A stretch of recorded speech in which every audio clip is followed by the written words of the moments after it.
Good afternoon. My name is Francisco Valentin, or you can call me Frank. How many of you know about my work? No. Just a couple of you, yes. Okay, uh, because you guys don't know my work, I'm gonna take 2 minutes to give you in a nutshell why am I here for, okay? Let's start from the beginning. In 1979, at the young age of 17, and due to a car accident, I died. And I brought with me things not taught in school. But because I was so young, people didn't believe what I had to say. So I decided to keep it for myself and take it to the grave. So I thought. But I'm not here to talk about my near-death experience because I am one among many who had those experiences, and each one has its own. So the reason why I'm talking about what I'm going to talk about today is because on July 7, 2011, a spirit of light manifested through my son's voice. In other words, my 20-year-old son went into a spiritual trance out of nowhere. And that spirit of light reminded me of an agreement that took place in 1979 before coming back to life. While doing that, it answered all my questions, all those questions that I had buried inside me after my experience and I couldn't get a straight answer from society. And before it left, he granted me access to higher truth so I can finish my work and to finish my quest and begin my work. So my work today is to help you understand higher truth and what's on the other side. But that's not all, because when higher truth kicked in, that's when I realized that in the year 2000, I had a shared near-death experience with my dying mother to understand that there is divine intervention. And also, in the year 2002, I had a near-death experience myself. And I saw the light, and I understood how perception works. And in the year 2010, I was instructed, let's say, that I wasn't going to learn from outside sources, and moving forward, everything was going to be learned from within. And what took place in 2011, what was prophesied in 2010, it came to pass in 2011. So that's what I'm here for, to talk about what's on the other side. And today I've chosen, because my time is very limited, to talk about love and peace. And that's a term that a lot of people hear all the time from those who had a near-death experience and came back with that understanding of love and peace. Well, just to give you a brief, when I died in 1979, I went into the void.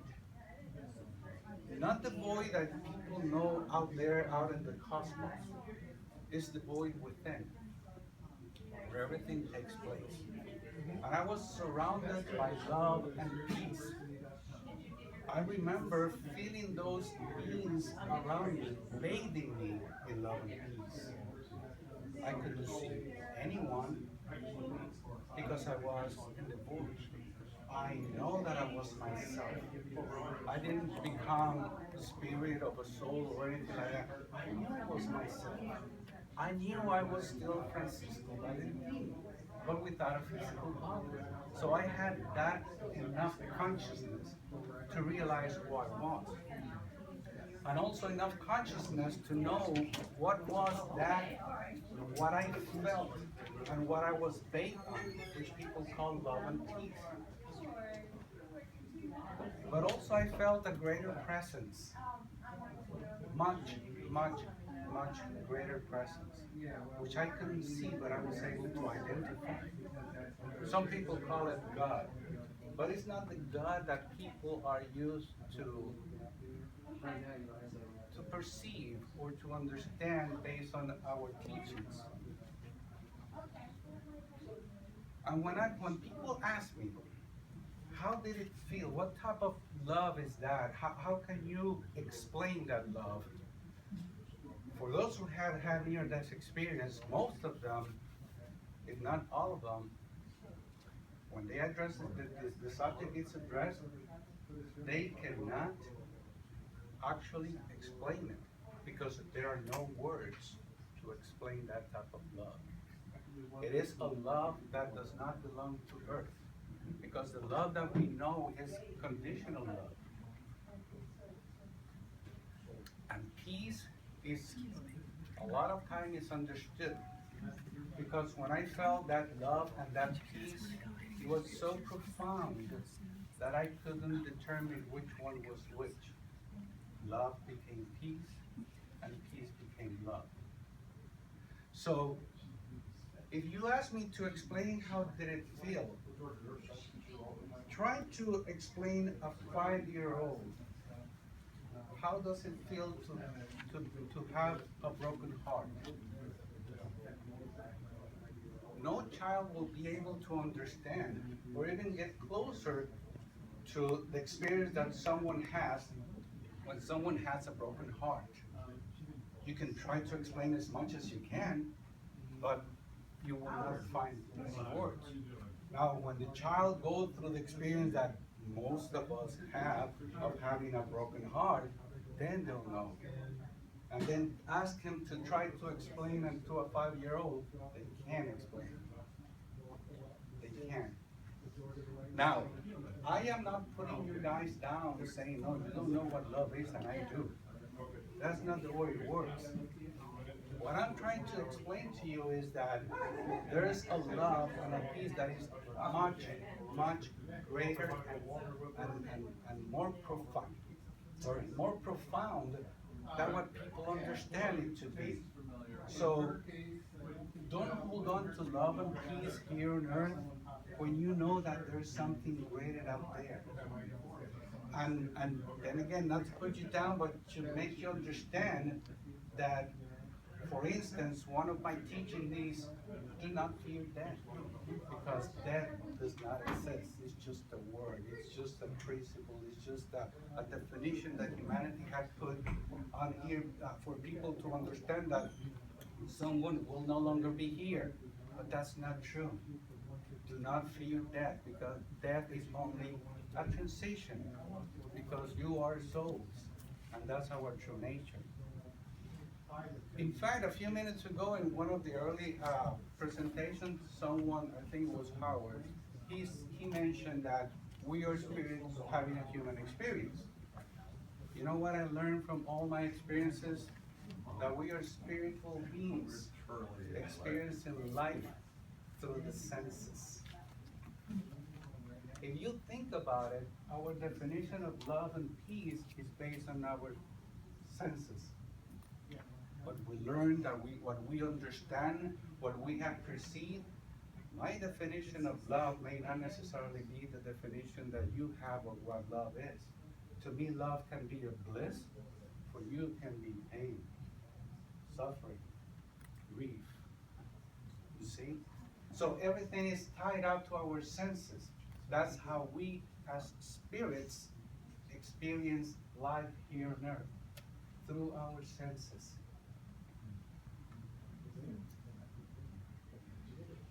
Don't grieve the departed one. Actually, when you're grieving someone, if you go deep, deep inside you, you're feeling sorry for yourself. That's all you're doing. And you are manifesting that. However, don't take me wrong. There's nothing wrong by grieving someone, because we're humans. We go through the experience. But you know what? Grieving is just temporarily. So don't hold on to that. Because you can grieve and grieve and grieve. Sooner or later, you're gonna give in and realize that grieving is just a waste of time. For the departed one, feel joy for that person. In my experience, because of the many experiences that I had had throughout my 35 years after I came back from my original death experience, I have learned a lot of things, and one of them is that I am closer to my mother than even before. My mom died in the year 2000. I had a shared near-death experience with her, but I am closer to her than ever before. So do not grieve the departed one. And my last message to you guys: we are the sum total of all our experiences since the first movement took form. Think about that. We are the sum total of all our experiences since the first movement took form. And today, every single one of you is manifesting the last moment of your experience through life. Not one lifetime, many lifetimes. And being the total sum of all your experiences, I can tell you that your definition of life is going to be very different from mine or from anybody else. Because your experiences of life and what life is for you is just the total sum of your experiences. So you're going to see life differently. But if you start thinking and understanding that we are the sum total of all our experiences, that we are spiritual beings experiencing life through the senses, that you should not fear death, and you should not grieve the departed. Once you get those simple basic concepts, that'll help you align yourself to greater teachings and higher truth. Whatever it is, coming from any angles of background, walks of life, or religious beliefs, because they all merge into one. It is humanity, the one that wants to separate yourself from the other. I know the truth. I have the experience. I know this and I know that. But when you realize that you're the sum total of all your experiences, then you can realize that your understanding and interpretation of life is not necessarily the one that have your neighbor. So my final words: do not judge. Because if you are the sum total of all your experiences, your experience is unique. Your interpretation is unique. What you have been taught is unique. What you have learned is unique. And the capacity and ability that you have to retain and understand things is very individual, one from the other. If I want to believe that God is the Father, so be it. If I want to believe that God is the energy force that moves everything around, so be it. And if I want to believe that God is all of us and we are all one, so be it too. At the end of the day, everything boils down to one thing. Life is. There you go.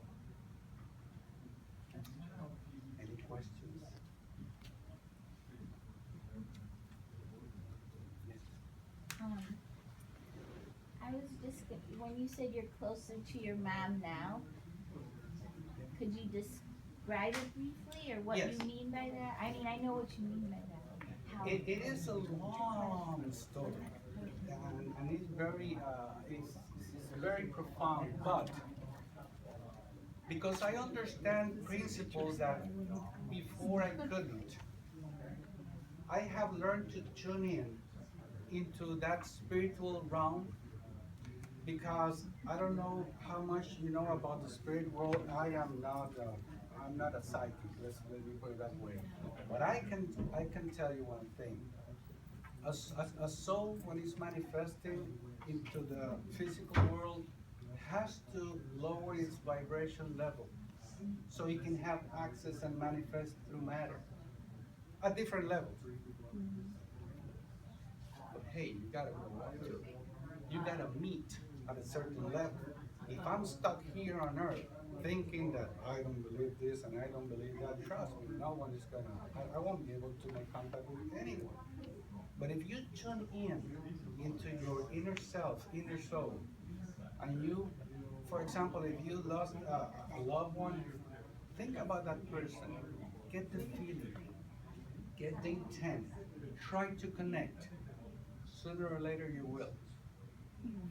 And in my case, every time that I'm in distress or every time that I want to concentrate and think of my mother, I do, and I get connected. And sometimes we even have conversations, okay? At a deeper, at a profound level. I mean, this is not something that you can learn overnight, okay? If you want to learn more, here at the Spirit University, and here I'm doing an endorsement, there's a lot of courses that can help you out. I mean, this is like math. This is like math. First, you gotta learn to add from 1 to 10 before you can learn to do simple math, adding up, subtracting, before you start working with multiplication and division. So you can start working with algebra and then geometry, trigonometry, and so forth. So it's a step-by-step process. Don't pretend that you're gonna close your eyes right now, closing your eyes, go to meditation, and boom, go to the other side. No, it's not that easy. But everybody does have the potential. And as long as we understand that we have the potential, we put our efforts, and based on what we have learned, we can get one step closer into higher truth, little by little. Did that answer your question? Thank you. And I ran out of time. But if you stick around on January the 30th, I'm gonna be doing a 2-hour lecture. And I'm gonna be giving all the details of all my experiences. So you can understand, not because you read it in books, but because I'm the witness. So I can talk because I was there. Okay? So until then, thank you everyone.